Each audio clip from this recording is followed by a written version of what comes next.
உச்சமென்று முத்தமிட்ட கட்டபொம்மன், வீரன் மருதுபாண்டி, தீரன் சென்னிமலை, அஞ்சா நெஞ்சன் பகத்சிங், தொண்டையில் குண்டை வாங்கி வேதனை உடலில் தாங்கி வந்தே மாதரம் என்று ஓங்கி இந்திய தாயை வணங்கி இதயத்தை நிறுத்தினார் வீரவாந்தி. இவர்களால் அல்லவா கிடைத்தது சுதந்திரம். உடலை மண்ணிற்கு உரமாக மனிதன் கொடுத்ததின் பயனாக கிடைத்தது சுதந்திரம். இன்று நாம் பெற்றிருக்கும் சுதந்திரமானது நம் முன்னோர்களின் தியாகத்தால் கிடைத்ததுதான். நான் மறுக்கவில்லை, நான் மறக்கவும் இல்லை. நம் பள்ளிக்கூட பாட புத்தகங்களில் சுதந்திரத்திற்காக போராடிய சில தலைவர்களை பற்றி படித்திருக்கிறோம். ஆனால் இன்று இங்கே நம் பள்ளியில் படிக்காத, நமக்கு தெரியாத சிலர் சுதந்திர போராட்டத்தில் ஈடுபட்டு துன்பப்பட்டு தனது இன்னுயிரை இழந்துள்ளார்கள் என்பதை இச்சபையில் நான் பதிவு செய்ய விரும்புகிறேன். சுப்பிரமணிய சிவா அழகிய இளைஞன், இந்திரனே மயங்கும் வடிவழகர். அவர் ஆங்கிலேயருக்கு எதிராக நம் நாட்டின் சுதந்திரத்திற்காக போராடியதால் ஆங்கில அரசு அவரை சிறையில் அடைத்துவிட்டது. என் இனிய மாணவ செல்வங்களே, நன்றாக கேளுங்கள். சும்மா வரவில்லை சுதந்திரம். ஆங்கில அரசு சுப்பிரமணிய சிவாவை சிறையில் அடைத்துவிட்டது. சிறை என்றால் இப்போதுள்ளது போலவா? சவப்பெட்டி போன்ற அறை. அவருக்கோ கண்ணீர் தாகம். கண்ணீர் கேட்டார், தண்ணீர் கொடுத்தார்கள்.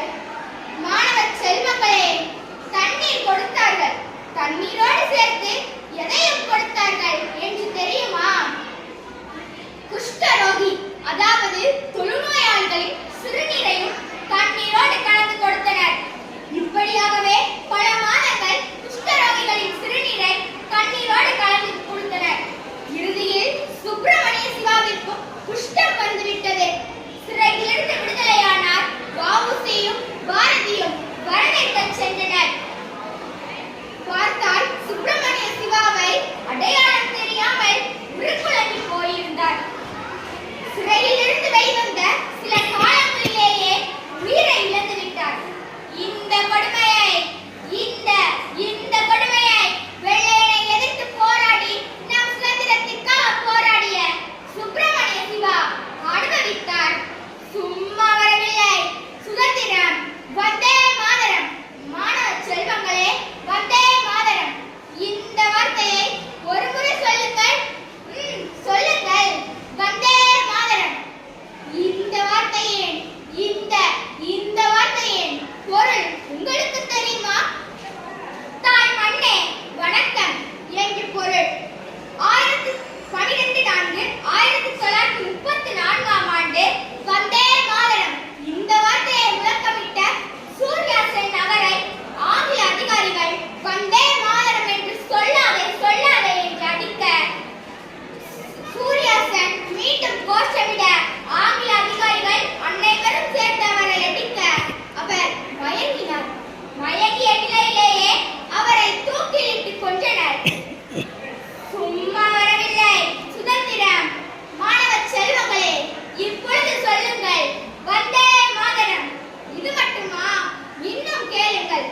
ஆங்கில அதிகாரி ஆஸ்துரையை கொலை செய்ததாக குற்றம் சாட்டி கைது செய்யப்பட்ட சாவடி அருணாச்சலத்தை காவல் நிலையத்தின் மேதையில் கைகளை விரித்து வைத்து கயிறால் கட்டிவிட்டு விடாமல் தொடர்ந்து லத்தியால் அடித்தனர். கை எலும்புகள் நொறுங்கினர். கை ஊனமாகி போனது. எதனாலே? வெள்ளையனே வெளியேறு என்று சொன்னதாலே. சும்மா வர